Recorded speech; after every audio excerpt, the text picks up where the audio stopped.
Order! Order! You are an incorrigible delinquent at times. Behave yourself, man!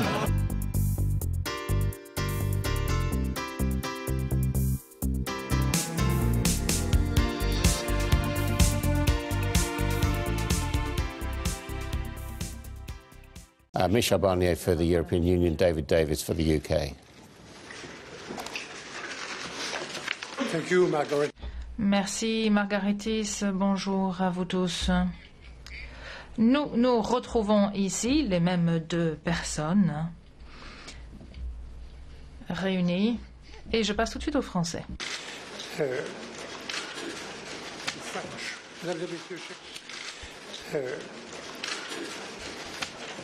Mesdames et Messieurs, cher David, le discours de Theresa May à Florence a donné un élan à cette négociation. This week, qui en avait besoin. we worked in a constructive spirit and we clarified certain points without, however, making any great steps forward. We still have a common goal. We're determined to reach an agreement on the withdrawal of the United Kingdom, and we wish to outline together the framework of our future relationship when the time comes. And that, on behalf of the Union, is what President Donald Tusk said 3 days ago, very clearly. So that is the perspective for these negotiations. We share the same objectives. We want to protect the rights of all citizens who are affected by withdrawal. We want to preserve the peace process in Northern Ireland and cooperation on the island of Ireland. And we want to honour, all 28 should honour the commitments entered into by the 28. On the Union side, we want to achieve very specifically these three objectives. And that is the condition for discussions as soon as possible on a new partnership, an ambitious and lasting partnership between the UK and the European Union. So, ladies and gentlemen, how far have we got after this fifth round? How far have we got on each of the main subjects linked to the withdrawal of the United Kingdom? First of all, citizens' rights, which are our priority. On this subject, we have two common aims. The withdrawal agreement has to have a direct effect that is essential to guarantee in a lasting way the rights of all citizens. And secondly, the interpretation of these rights has to be genuinely consistent between the Union and the United Kingdom. On these 2 points, we're continuing to work on the specific instruments and mechanisms which should give practical effect to this intention, which implies, as you know, the European Court of Justice. Now, there are still disagreements, on the other hand, about family reunification and the export of social security benefits after Brexit. These are things which we want. For example, let me illustrate the point I've just made. It's important for any European citizen residing in the United Kingdom to be able, in 10 or 15 years' time, to bring his parents where he's living, just as that will be the case for UK citizens in the Union. And similarly, a European citizen who spent 20 or so years working in the UK should be able to return to the Union, to one of the countries of the Union, with his disability pension in the same way, under the same conditions as British citizens living in the Union. And finally, I come to an important point. This is important to us, to the Member States of the Union. The UK has informed us of its intention of introducing a simplified procedure enabling the citizens to enforce their rights. And we shall study carefully the practical details of this procedure, which I really believe has to be simple for citizens. On Ireland, ladies and gentlemen, this week we advanced on the joint principles on the continuation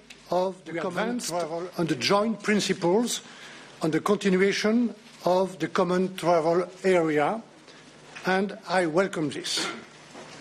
We continued our intensive work on mapping out areas of cooperation that operate on a north-south basis on the island of Ireland.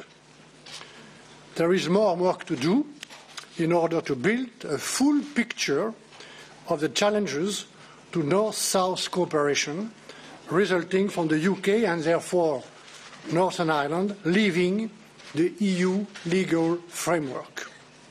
This is necessary in order to identify the solutions. This week, we agreed that the 6 principles proposed by the EU in September would guide our work on protecting the Good Friday Agreement in all its dimensions. Enfin, sur le règlement financier. Dans son discours de Florence, Theresa May a affirmé que le Royaume-Uni honorerait les engagements pris. And that is an important commitment. This week, however, the UK repeated that it was still not ready to spell out these commitments. There have therefore been no negotiations on this subject. We confined ourselves to technical discussions. Useful discussions, but technical discussions. So on this question, we've reached a state of deadlock, which is very disturbing for thousands of project promoters in Europe, and it's disturbing also for taxpayers. Ladies and gentlemen, I have set out a stock-taking of our work on the 3 main subjects. On this basis, I am not able, in the current circumstances, to propose next week to the European Council that we should start discussions on the future relationship. I repeat that that future relationship has to be robust, ambitious, and lasting, and that requires confidence between us, and that confidence will flow from clarity and the honouring of all the commitments we've entered into together as the 28. And before I conclude, let me just make one comment. At one of the last press conferences, one of you asked me when the European Union would be ready finally to make concessions. We are not asking the British to make concessions. The agreement we're working on will not be built on concessions. There's no question of making concessions on citizens' rights. There's no question of making concessions on the peace process in Ireland. And as regards the financial settlement, there's no question of making concessions on thousands of European investment projects throughout Europe. Think of all the men and women behind these projects. These are complex and difficult negotiations. We have shared objectives, as I recalled, and we have shared obligations. We also have shared duties, and we shall succeed only with shared solutions. That is our responsibility. To conclude, I've been saying this ever since the Florence speech. There is a new momentum, and I remain convinced today that with political will, decisive progress is within our grasp in the next 2 months. And along with David Davis, we've agreed on various meetings between now and the end of the year. My responsibility as a negotiator on behalf of the Commission of the European Union, and with the confidence of President Juncker, my responsibility is to look for ways of making this progress, complying strictly with the conditions laid down by the European Council on the 29th of April, and it did so unanimously.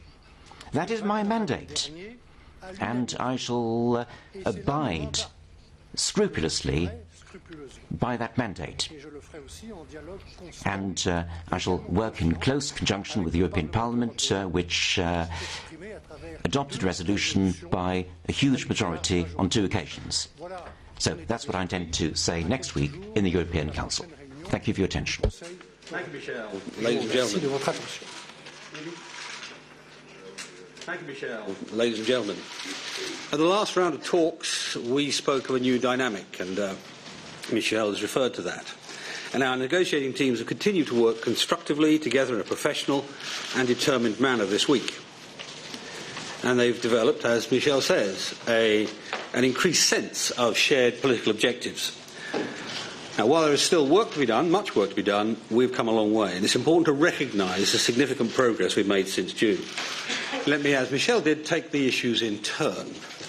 On citizens' rights, we've made further progress to give British citizens in the EU and EU27 citizens in the UK the greatest possible legal certainty about the future. Our legal orders will, in the future, be distinct and different. So this week we explored ways of making sure the rights we agree now will be enforced in a fair and equivalent way, and in a way that gives citizens confidence that their rights will be upheld. We've also explored ways in which we could fulfil the Prime Minister's commitment to implement the withdrawal treaty fully into UK law, which would give confidence to EU citizens living in the UK they'd be able to enforce their rights, as are set out in the agreement, in UK courts. And we've discussed ways of ensuring a consistent interpretation of the concepts of EU law that will underpin much of our agreement.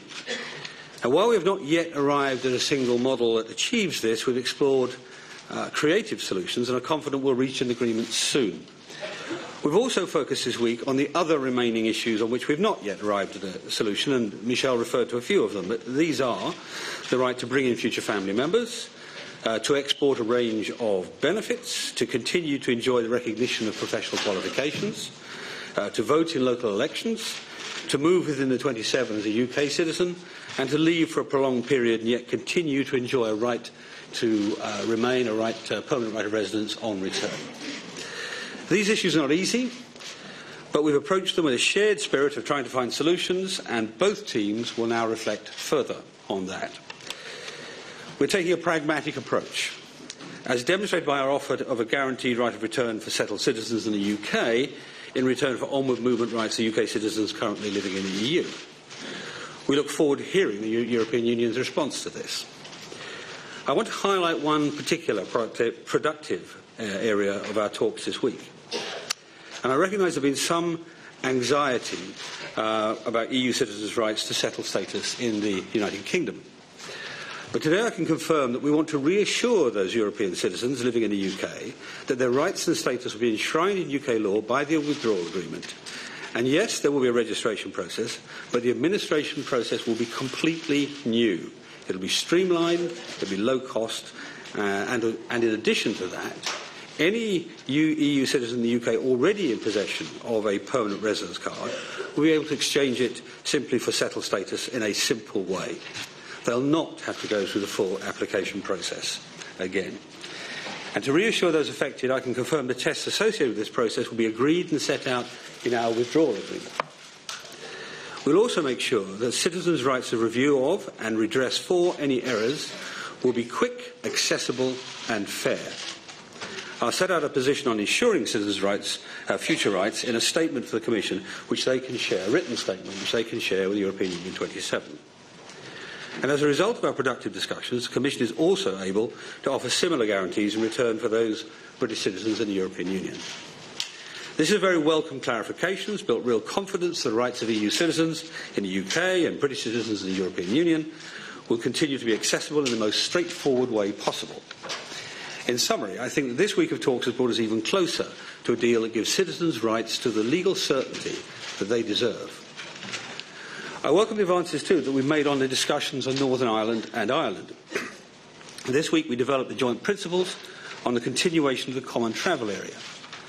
Our teams have also mapped out areas of cooperation that operate on a north-south basis. As Michel said, there's more work to do here in order to build a fuller picture of how we overcome the challenges to north-south cooperation once the UK has left the European Union.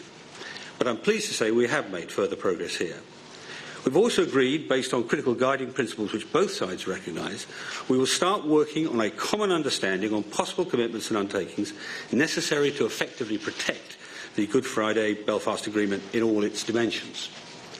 I said last time we were determined to tackle the unique circumstances of Northern Ireland by focusing creatively on specific solutions, and we've begun to do so.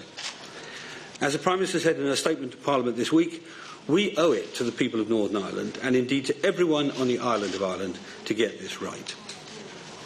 On the financial settlement, we've continued in the spirit fostered by the Prime Minister's significant statements in her Florence speech. In line with the process agreed at our last round of talks, we have undertaken a rigorous examination of the technical detail where we need to reach a shared view. This is not a process of agreeing specific commitments. We have been clear this can only come later. But it is an important step so that when the time comes, we'll be able to reach a political agreement quickly and simply. On separation issues, we've continued to work through detail on a range of issues. And while we've made good progress, particularly in those areas relating purely to our withdrawal, we believe these issues are dependent on discussions on our future relationship. And as I said before, we're ready and well prepared to start those discussions. So, our aim is to provide as much certainty as possible to business, citizens and the European Union. And on this, we're making real and tangible progress. But I make no secret of the fact that to provide certainty, we must talk about the future. The Prime Minister's speech set out the scale of our ambition for our deep and special partnership in the European Union, and also laid out the case for a simple, clear and time-limited period of implementation on current terms. As I said when I stood here last time, I hope the leaders of the 27 will provide Michel with the means to explore ways forward with us on that, and to build on the spirit of cooperation we now have. I've always been clear that we would enter those negotiations in a constructive and responsible way. The work of our teams and the substantial progress that we have made over recent months proves we're doing just that. And as we look to the October European Council next week, I hope the Member States will recognise the progress we've made and take a step forward in the spirit of the Prime Minister's Florence speech. Doing so will allow us to best achieve our joint objectives by turning the ideas we've explored into concrete shared proposals. That's where we'll move forward towards a deal that works for both the United Kingdom and the European Union. Thank you. Thank you both. I will start with Alex Barker, here on the right. Alex Barker from the Financial Times. Mr. Davis, you said before that the big prize is the future relationship, that's the only certainty it can bring. But the brinksmanship is clearly reaching quite a high level now. It's quite a high wire act, and the risks of no deal are rising. What are you holding out for? What are you gaining by holding out at this stage? And given the risks are rising, should you be spending money now on a no-deal scenario, or is the Chancellor not being gloomy enough on the prospects of no deal? And Mr. Barnier, you've hinted already that discussing the transition will be a way to find a landing zone potentially on the divorce issues as well. Shouldn't you be doing that at an early stage and exploring those issues to bring these talks, give these talks a bit more momentum than they have at the moment? Why is that impossible at this point? Well, shall I start, Michel? What are we aiming for? Well, that's really what I've been outlining so far. But in summary, a good, mutually beneficial deal overall. It's as simple as that. As for the preparation for a new deal, for no deal, well, clearly this negotiating process is aimed at getting a good deal for both sides. And that's the prize we're aiming for. But if that's not possible, a government has to be ready for the alternatives. So as the Prime Minister said yesterday, the UK is planning for all outcomes.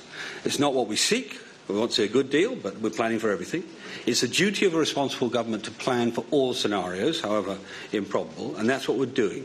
And when money needs to be spent, it will be spent when it needs to be spent. And we've allocated already £250 million to departments to fund the work they need to do to prepare for all those scenarios. And if we need to allocate more at that time, it will be done in the appropriate way. Michel.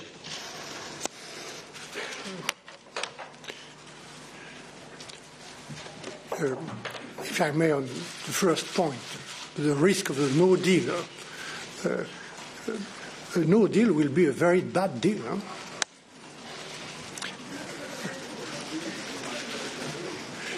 And to be clear, on our side, we will be ready to face any eventualities, and all the eventualities. Sur votre question, j'ai rappelé le contenu du mandat que j'ai reçu. Recalled the mandate that I've received from the 27 member states, unanimous mandate. My job is to respect that mandate and take due account of the resolutions adopted by the European Parliament. And I have a responsibility as negotiator to find a way forward. Let me be absolutely clear and frank with you. I said earlier, well, all these subjects are linked together for the member states. The orderly withdrawal, the need to settle the accounts, and we are in a position of deadlock at the moment. But I'm sure, as I said, that with the necessary will and on the basis of the commitments entered into by Theresa May in Florence, we can find a way out of this deadlock. I had Bruno there, Waterfield. Bruno Waterfield, Times of London. First for Mr. Davis. Germany and other countries want the promise to honour commitments on budget liabilities, amongst other things, to be put on paper, written guarantees, before any transition talk. Have you done that? And given that now the technicians are looking at the odd billion here and there, when will you do that? And if not, why not? Mr. Barnier, Mr. Davis has just said that he's looking forward to hearing your response to a guaranteed right of return for European nationals, subject to addressing the question of onward free movement for UK nationals. He hasn't heard that response yet. Have you accepted the offer on that particular part of the dossier, or is it that your mandate is too restrictive for you to be able to do that? And will you again be asking co-repair tomorrow for a looser mandate enabling you to do a scoping exercise, which I believe is a technical term, on transition arrangements before you meet the sufficient progress threshold? I can answer very briefly. We're not doing the negotiation here, Bruno, on this podium, so I won't be going through that aspect. And I'm not aware, frankly, of any German government proposals to it, but I've already explained in some detail, in what I've said already, what we're doing. Sur le point de la liberté de circulation. On the question of free movement throughout the European Union, throughout the internal market for British citizens after Brexit, you imply that my mandate is too restrictive. No, it's precise. It's precise as regards sequencing in particular. To make a success of the negotiations, we've got to do things in the right order. That is a condition of success. If we mix everything up, there are risks. I've said this several times, and I repeat it today. So, to succeed, I want things to be taken in the right order. In this first part of the negotiations, we're dealing with subjects which have to do with citizens. We're dealing with rights acquired up to the date of Brexit, and we're dealing with life choices made by citizens up to the day of Brexit. So European citizens and UK citizens. I come to your question. Well, it remains on the table. Let me be very clear about that. It has to do with life choices which will be made by citizens after Brexit. So that question, I repeat, remains on the table. I'm willing to discuss it at the appropriate time. That time has not yet come. It's not part of the first stage of the negotiations. Oh, Mark Stone. On the right. Where's the microphone? There. Hello? Yes. Gentlemen, thank you very much. Mark Stone from Sky News. To Mr. Davis first, please. If we go back to first principles, you have consistently talked up progress through these past 5 weeks. You don't appear to have got much progress at all. The public were led to believe that this would be a relatively easy negotiation. We were told that the European Union would behave differently, that they'd be desperate to do trade deals. It doesn't appear to be the case at all. We're seeing businesses now, both in the UK and on the continent, beginning to enact their contingency plans. Citizens right across the continent continue to have no idea what their future will be. It looks very much as though Britain is losing this one. And for Mr. Barnier, you talk about the fact that no one needs to make concessions, sir. That doesn't really sound like much of a negotiation. One key concession, surely, on your part, would be to loosen up the mandate to allow things to flow a little bit more smoothly. Thank you. Can I start? Well, first thing, I don't really recognise some of the circumstances you describe, but there we are. The position we're in now is defined by the Council's criterion of sufficient progress. The next step in this process is the European Council in October, and clearly we would like them to give Michel the means to broaden the negotiation. It's up to them whether they do it. I think it's in the interest of Europe and the United Kingdom that they do. Michel. D'abord, puisque vous évoquez You mentioned the European Union's position on a free trade agreement. I think there is a real will on the European Union side to build a strong and lasting relationship of cooperation with the UK, and this in many areas. The present government of the United Kingdom has chosen to implement the exit of the UK from the European Union, but also the exit from the single market and the customs union. So when the time comes, we will talk about a free trade agreement, and we will be ready to do that, whilst respecting the full integrity of the single market and the European Union's decision-making autonomy there. We will do that as soon as possible, but as soon as possible means once we've overcome the first stage, which has got nothing to do with the future relationship. So, sorting out the conditions for an orderly withdrawal.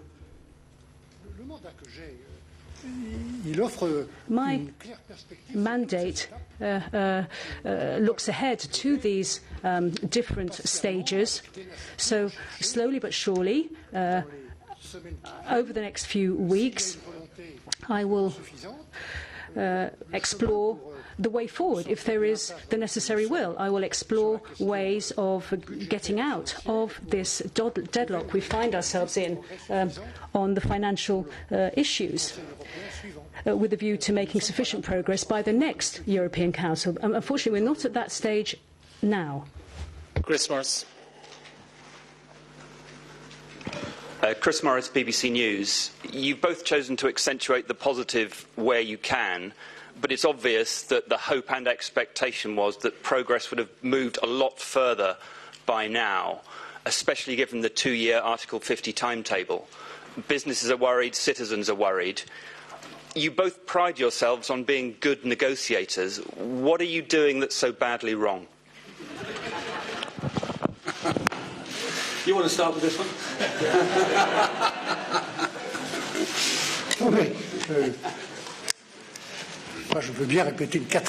I'm willing to repeat for the 4th time what I've been saying since the beginning of this conference.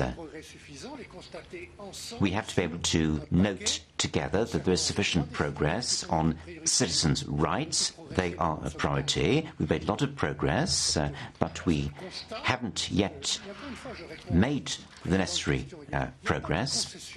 And I repeat, there's no question of making concessions on either side. We need to find legal and statutory arrangements. We have different legal orders. We need to guarantee these rights. I don't like the word concessions as regards citizens' rights or as regards the recipients of community programs, including in the UK, and the same applies to financing. I think we need to play things down a bit. We have to settle the accounts. As I said to the Parliament on Tuesday, we have to draw conclusions from the important decision taken in a sovereign manner by the UK to withdraw from the Union. There are consequences, including this consequence. So we need to break the deadlock, and then we can make progress fairly swiftly on other matters. Right. There are points of tension in all negotiations, just like any other. There's been more than one so far, so that's no surprise. When you're going through those points of tension in negotiation, there are a couple of things to bear in mind.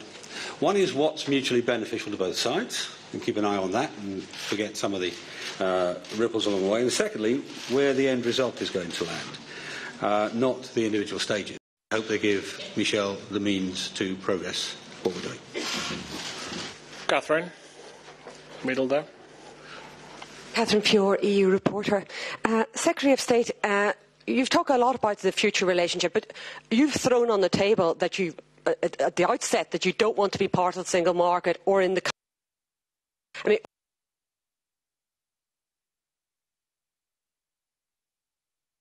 single market. So how are you going to overcome that, given what we know about what you expect from the future relationship?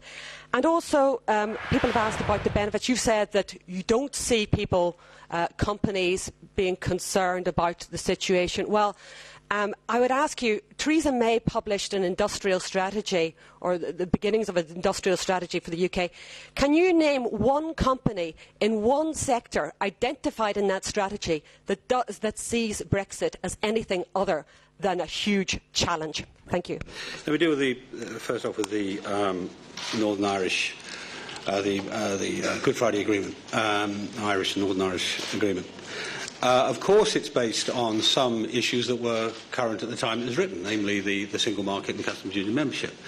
And that's one of the reasons we can't resolve all of the issues yet, because until we know exactly what the final customs and market access arrangements are.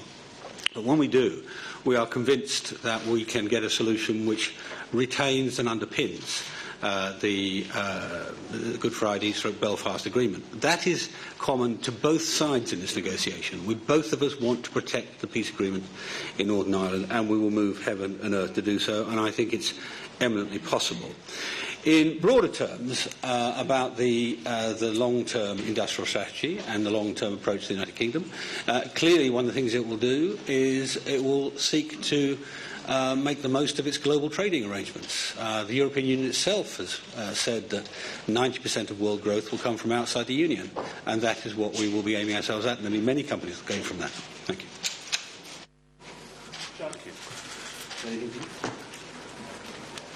Bon, je vais pas commenter davantage. I don't really want to add to what I said earlier about Ireland. This is a very important point for us, for me. It's clear that the situation in Ireland is a unique situation, as the UK has recognised. So once we have made a common reading of the conditions, the elements and the consequences of the Good Friday Agreement and the Common Travel Area, we then, on that basis, have to find specific solutions for this specific situation. These solutions wouldn't constitute a precedent for other situations. Conference for today. Thank you all for your massive presence. Midday briefing starts immediately. Thank you.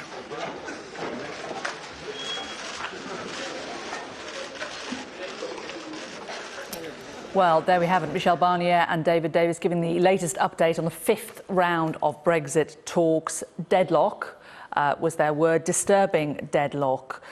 The points of contention, how much Britain should pay to leave the EU as we expected. Haven't made enough steps forward to move on to the next stage in advance of this big Euro conference that's happening on the 19th and 20th of October. You will see our correspondent Mark Stone was in there. We're going to be speaking to him in a short while to get his analysis of what went on there. Our man in Brussels, Adam Fleming, is, as you'd expect, in Brussels. So let's talk to him now. Adam, not really a huge surprise that Michel Barnier is saying not enough progress has been made to move on to trade talks.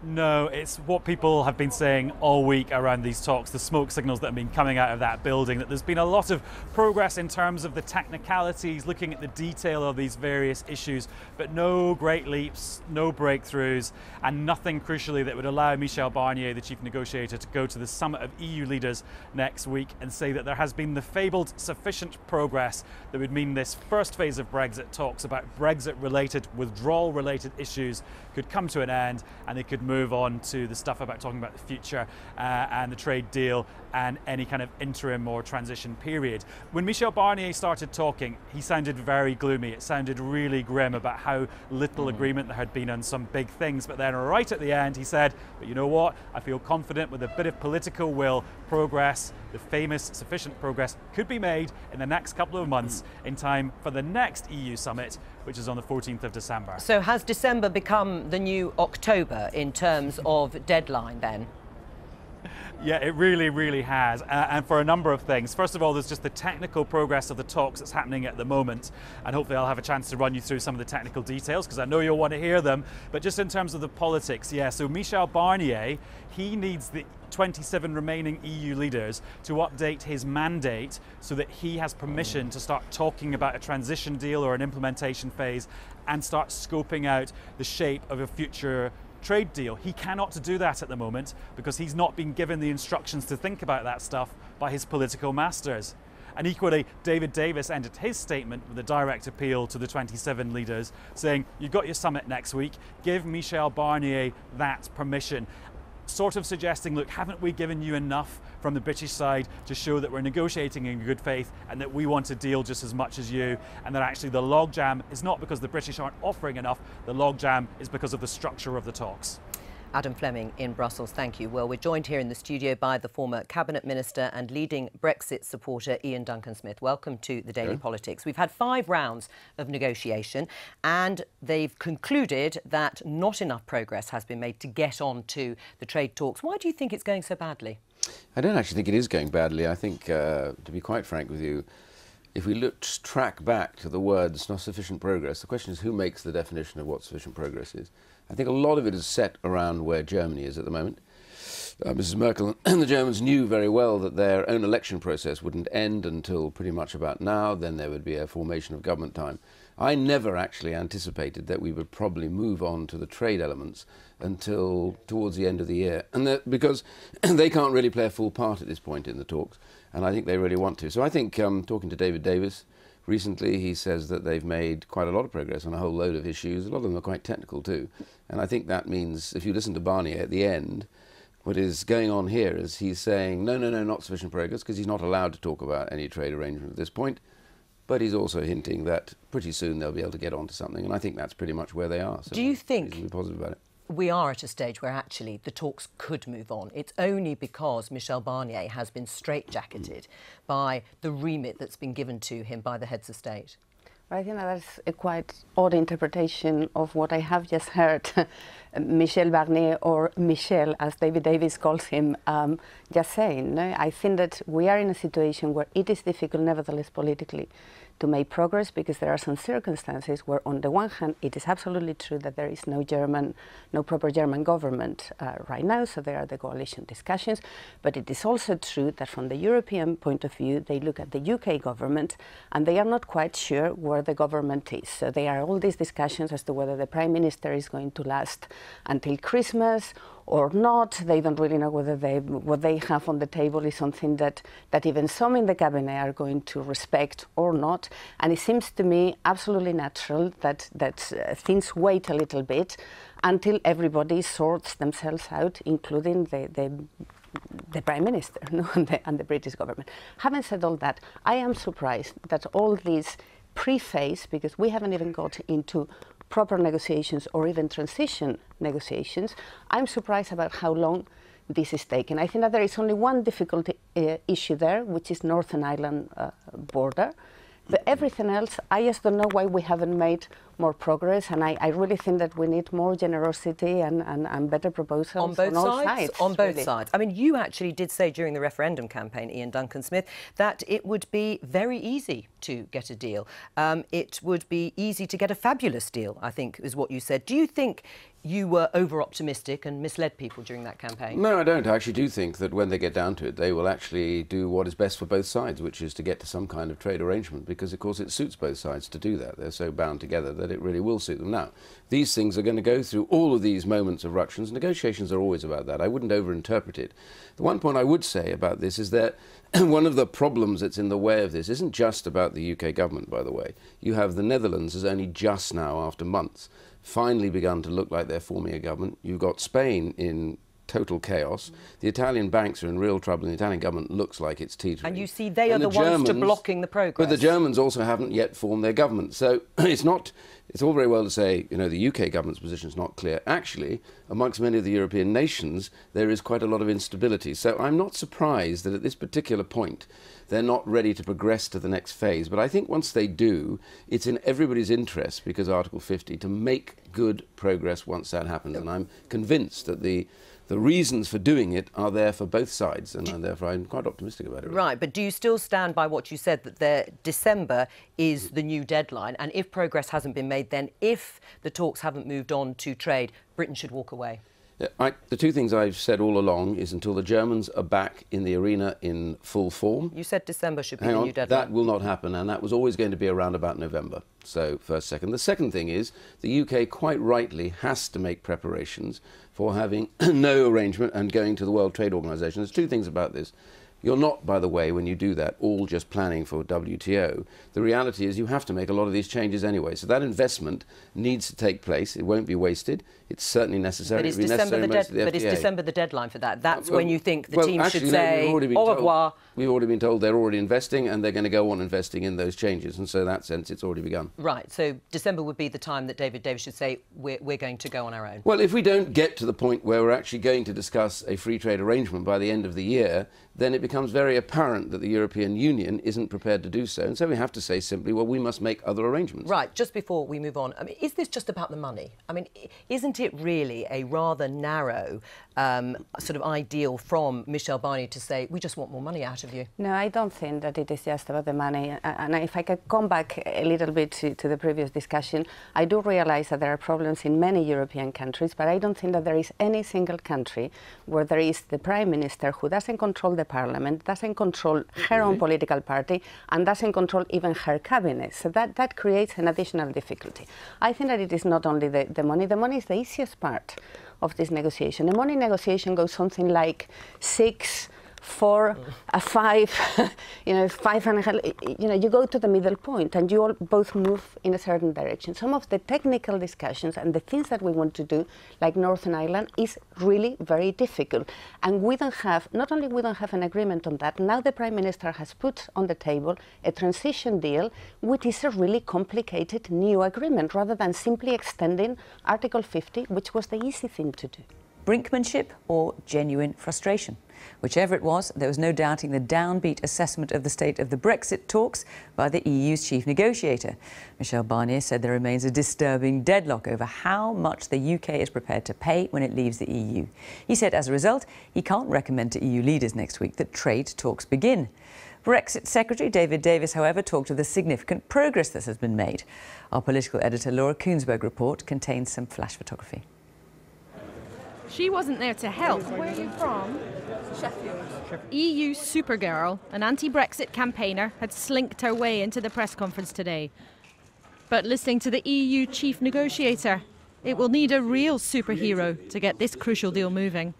Utile, mais technique. We've had useful technical discussions, Michel Barnier said. Dans une impasse. But we're in deadlock. It's disturbing. That means the talks won't go his way for now, to start talking trade in the future.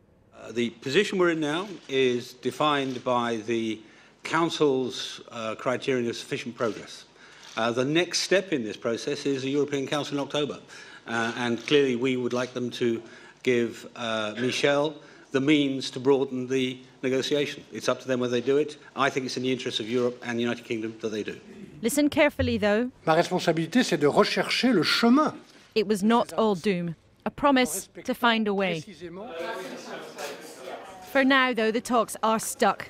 Her cabinet at home split on what to do. The Prime Minister left with a brave face. There's actually been good progress made in these talks, and Michel Barnier himself has recognised that over the coming weeks we will be able to make constructive progress as well. Good afternoon, everybody. In private and increasingly in public, UK ministers are frustrated that the EU won't budge. Some Brexit backers are starting to wonder if it'll soon be time to walk away. With the EU saying deadlock, when do you think we should say walk away? Well, Foreign Secretary, what is the answer? We think, as I say, that we've made some very helpful suggestions to get the great ship moving down the slipway and onto the open seas. That's what we all want to see. We see no reason why that should not take place, and we're looking for some urgency from our friends and partners, and a time, I think, to put a bit of a tiger in the tank and get this thing done. Sugar in first. But Labour thinks the Tories' approach is the problem, not the EU side. The danger is we'll get to March 2019 with no deal, we'll fall out of the EU, we'll go on to World Trade Organization rules, and there'll be threats to a lot of jobs all across Britain. But hang on. For months round here, it's almost been impossible to find anyone who really believed that this month would be the moment when the talks would move to the vital next phase. There has been some progress behind closed doors, just not very much. And there won't be more until the political leaders are ready to intervene. But today's drama in Brussels doesn't mean the chances of a deal are dead. They are working hard in Whitehall to move things to a conclusion, but politicians on both sides may have to budge for that to happen. The deal that will define the decisions that change our lives is tonight still far from reach. Laura Kunzberg, BBC News, Westminster. Well, let's talk to Chris Morris, who's in Brussels for us today. Chris, this is a negotiation after all, so how much of what we're hearing from Brussels is rhetoric versus the reality?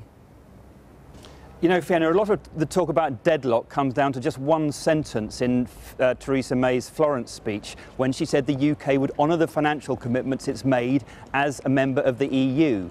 At the moment, the British side won't specify what those commitments are, and for the rest of the EU, that's not good enough. They want more reassurance about money, and every time a public disagreement is aired among the British cabinet, well, that gets noticed in other capitals. So it's a deadlock which could be broken relatively quickly, but I think we're going to have to wait to the end of the year at best until we get a decision about whether we can start talking about trade. Could Michel Barnier's mandate get broadened a little bit in the meantime, perhaps to talk to the UK about a transition period after Brexit?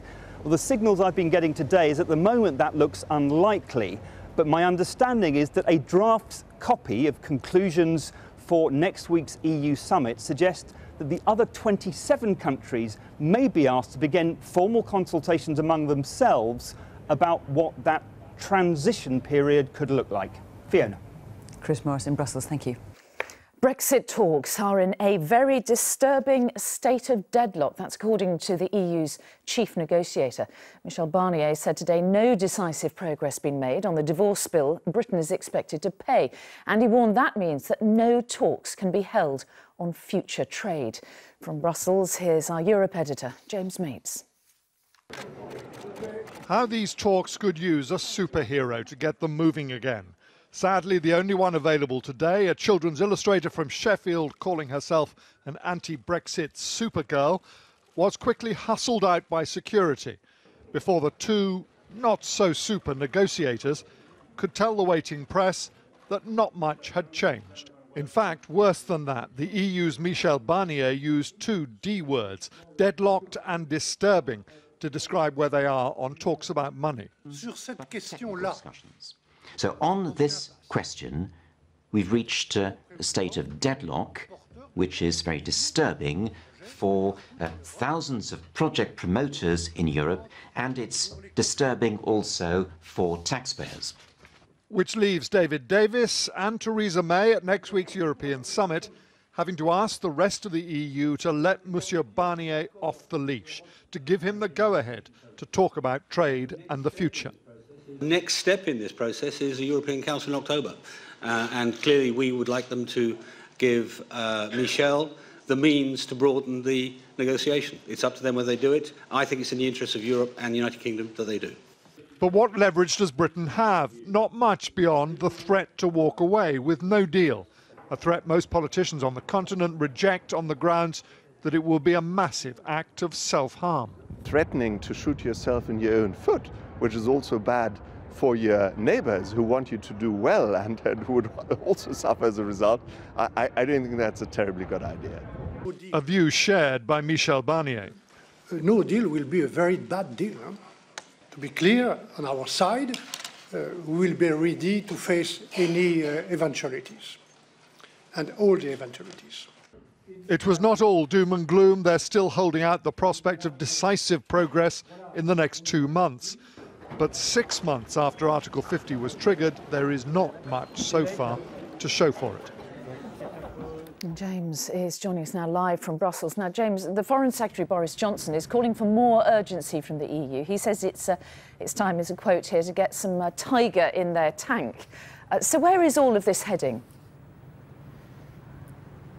Well, it's heading for 1 week today. Theresa May will be here trying to persuade her fellow leaders to show some flexibility. She's likely to face a pretty hard line, particularly from France and Germany, on the money.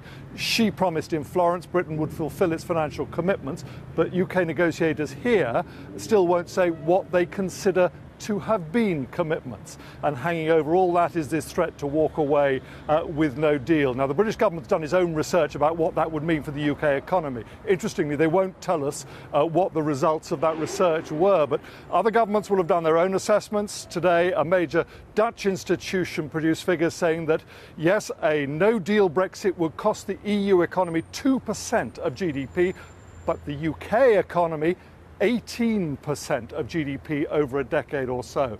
Now, that's just one set of figures, but if other governments are getting similar assessments, it's not completely surprising they don't believe a British government would put its people through that level of economic pain. OK, James Mates in Brussels, thank you. Deadlocked or making good progress? Two rather different verdicts on the Brexit negotiations were given in Brussels today as the latest round of talks ended. The EU negotiator, Michel Barnier, said that Britain's refusal to spell out how much it'll pay on leaving the EU was, quote, very disturbing, and meant that the talks could not move on before December. That downbeat assessment sent the pound sinking against the euro. Brexit Secretary David Davis appealed to the EU member states to recognise the progress that had been made and allow the talks to move forward when they meet next week. Our political editor, Gary Gibbon, is in Brussels for us now. Gary. Quite a moment, obviously, when you're formally notified that something you want moving to phase 2 of the Brexit talks isn't going to be what's recommended by the person leading the Brexit negotiations on behalf of the EU. What was really significant here today, I think, was that it transpired that Michel Barnier, the European Commission, are not the biggest obstacles in Britain's way at the moment in these talks. It's actually the European Council, the collection of Europe's leaders, and not least Germany. That was, in some ways, you would hear over the recent months, British government ministers saying that that was the force that was actually going to soften the line of the Commission for them. It's turning out to be they're the hardliners. They meet here in the building behind me next week, and a lot depends now on that meeting. Here's how the end of the 5th round of Brexit negotiations was marked here. The Brexit talks have become another of the timeless sounds and sights of Brussels life. Here we are again, the same two people. And as ever, you might think each of them had been attending a different set of talks. Now, while there is still work to be done, much work to be done, we've come a long way. Sur cette question-là. So on this question, we've reached a state of deadlock, which is very disturbing. The deadlock is over money. The EU says Britain hasn't spelled out what it will pay beyond the $10 billion a year for a transition it's offered. Here, they think the UK owes a lot more than that, and they want much more clarity on numbers before trade talks can start. To make a success of the negotiations, we've got to do things in the right order. David Davis said he hopes that when EU leaders meet here next week, they might relax that strict sequencing rule and start to work out a common line on trade talks, so those negotiations can start in December. The next step in this process is the European Council in October. And clearly we would like them to give Michel the means to broaden the negotiation. It's up to them whether they do it. I think it's in the interest of Europe and the United Kingdom that they do. One former Prime Minister who used to sit on the European Council says that approach is not going to work. There will be a united EU position of all 27 member countries, irrespectively of different relations, closeness historically or any others, because we have one big interest. First, to keep the European Union united, to provide a good future, and to have stable relations with the UK after Brexit. So the chances of David Davis getting what he wants, which is a change in the sequence, agreed next week? I don't see chances for that, frankly speaking. You think they're zero? 0.1 will satisfy you? To be more optimistic, yeah? Ostrich statues mark the site of an old zoo here. Some on the British team long thought Germany would help to soften the European Commission's tough positions on Brexit. But on money and the strict order of Brexit talks, they've been the hardliners. There is not an offer. There is a speech in Italy. And it is an offer when Mr. Davis comes back to the negotiation table with a piece of paper and said, this is the British offer for settling the accounts. This is that would be a reasonable start of a negotiation. In the moment, we have a quotation from a speech in Florence. I mean, are we in the 19th century? This is not the way we do politics in the European Union anymore. We have to get something on the table to negotiate, and we are missing that. You both pride yourselves on being good negotiators. What are you doing that's so badly wrong? You want to start with this one? We need to break the deadlock, and then we can make progress fairly swiftly on other matters. This concludes our press conference for today. Privately, Michel Barnier is thought to be pushing EU leaders to give a firm signal that trade talks could start in December, to give some momentum to these talks. Without it, some fear, this whole process could be under threat. Well, Theresa May is clearly not in any great position to start writing fat cheques or promises of big cheques to the European Union. Michel Barnier, you get the impression, talking to people in Brussels, gets that, but the Germans in particular and some other EU members don't get it in quite the same way. One German diplomat has been quoted in this town saying, "Our job is not to unite the Conservative Party." The most, it seems, that Britain can come away with from the summit here next week is a promise to negotiate the transition. That would send a message to business in Britain, at least that there is a possibility of this force for stability, the transition. But it's absolutely not at all clear that Britain will get that. Indeed. Thanks, Gary. Now, earlier I spoke to leading Brexiteer Ian Duncan-Smith. I put it to him that the afterglow of the Prime Minister's Florence speech already seems to have evaporated. Well, and I think the Florence speech set forward a, I think, fairly generous and bold plan by the Prime Minister. The EU has got that. They have yet so far not really responded particularly one way or the other. They've been reasonably warm about it, but not much more. And I think we need to wait until we get through the October conference, as it were. But and then we'll see exactly what their position is after that. I mean, Michel Barnier talked about a deadlock, a disturbing deadlock. Yeah, of course I would do if I was him anyway, because they're still... He does not... Look, we've got to be clear. He has no brief to talk about trade arrangements. He was absolutely specific about that. He cannot enter into them. He has no guidance. But he can delay the start of the trading negotiations, can't he? Which is exactly what he's done. He can't do anything until he reports back to all the heads of government. But he's basically said, we're not going to talk about phase 2 until phase 1 is over, and phase 1 won't be over by next week's summit.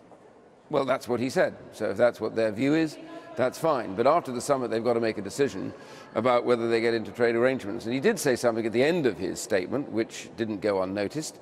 He said, I, however, believe that we should be able to get to trade arrangements within the next 2 months. When a French diplomat, i.e. Michel Barnier, can use words that basically make the pound lose some of its value, that's not exactly taking back control, is it? That's losing control. Yeah, but that's a negotiation right now. We're still in the European Union, and we are negotiating at the moment about how we leave and what arrangements we will have when we leave. And those are critical components of what you call a standard negotiation. The future of sterling hangs on every single word of a French diplomat in Brussels. Surely must alarm you. Not at all. Sterling will go down, sterling will go up. The key element of this is in the overall position of what we end up with as we leave. That's the key element, and how we define ourselves post-Brexit as we leave in March 2019. You are the party, supposedly, of business savvy. You understand the needs of the City of London, of businesses up and down the UK. That's what you pride yourself on. And yet the business community, the CBI amongst others, are basically saying you've lost the plot, that you're not handling this existential transition in the right way. And unless they get clarity, and clarity soon, they're going to see the jobs, and the money go elsewhere, outside this country. Yeah, and I don't agree with any of that, of course, because, the key point here is but this is the business community talking. Fine, so the CBI says this because they want clarity. Of course they want clarity, that's what everybody wants. But this is a negotiation. Till we complete the negotiation, they won't get clarity. If there is a requirement for an implementation period, then that will be bound in with the final agreement. But the key point is, it's what do we both want to do with regards to our future relationship. That's the point I'm making. And that's the bit the European Union needs to decide whether they're going to do it or they're not. OK, do you blame the Germans in this? Do you think that they're putting up a few roadblocks here? No, I always believed that the Germans would be absent from this while they had their elections, and they've had a messy election. They're still forming their government. Ian Duncan-Smith, thanks very much. Pleasure. Well, listening to that interview with German MEP Elmar Brok, I asked him what he thought of what Ian Duncan-Smith said about the British government being strong compared to Germany, with its messy election still forming a government after the events a few weeks ago. Look, we wait since March 2016 that the British government will organize a position on that old question. But they did an election. The election was an outcome that they have no majority for a government. They have the unionists now for help. We Europeans have one clear position, the guidelines decided by all 27 member states, all institutions. To many British ears, it sounds as if the delays coming out of Brussels are basically influenced by Angela Merkel in Germany. That Germany would rather make an example of Brexit Britain than come up with a decent deal. Look, the Germans are born to be blamed, but it's not always right. Germany wants to have a deal. That is a wrong, really wrong information. Germany wants to have a deal. Germany is pressing for a deal. We want to have a deal. We want to have a soft landing in this question. For everyone, it will be a damage, but we hope the damage can be so small as possible, that it's all our interest. And we have people like Ian Duncan-Smith and others who do want to have a real big Brexit landing. But this insistence on doing the divorce thing first and then starting with trade negotiations, I know that's following the textbook by the letter, but it's a little bit, it's a little bit sort of legalistic, isn't it? You could say it's a bit pingelish, to use a German word. It is not pingelig, it is not legalistic, it is a clear conditionality. We will not have a support in the European Parliament on but it's many good for of our German member business. countries. Look, if you get if we get a trade deal done between Britain and Germany, it's good for German car businesses, it's good for German washing machines, it's great for Britain, it's good for everyone. So why be a stickler to the detail of procedure that will ultimately harm you as well as us. Yeah, but the conditions must be ready. You cannot, you leave and then you have to do certain things when you leave, like in a real divorce. And this has to be done. We agreed on that it should be negotiated, and now to turn this one thing to the other. But if businesses are leaving London, they might not necessarily go to Cologne, the city behind you, or indeed to Frankfurt or to Milan. They might just go to New York or to Hong Kong. So it's lose-lose, both for Britain and the EU. Might be. You don't care? Yeah, but we have not asked for it. No, I do care very much. Therefore, I would like to have a good free trade agreement. Even better when you fulfill the condition, keep you in the internal market or have a customs union. It's all right for us, but it must be the conditions that we have to fulfill. You have asked for leaving, and now we have to sort that out. It's your decision, not our decision. And this decision has now to be honored, and it must be very clear. The integrity of the internal market of the European Union is more important for us than anything else. Elmar Brok, thank you very much. I thank you too.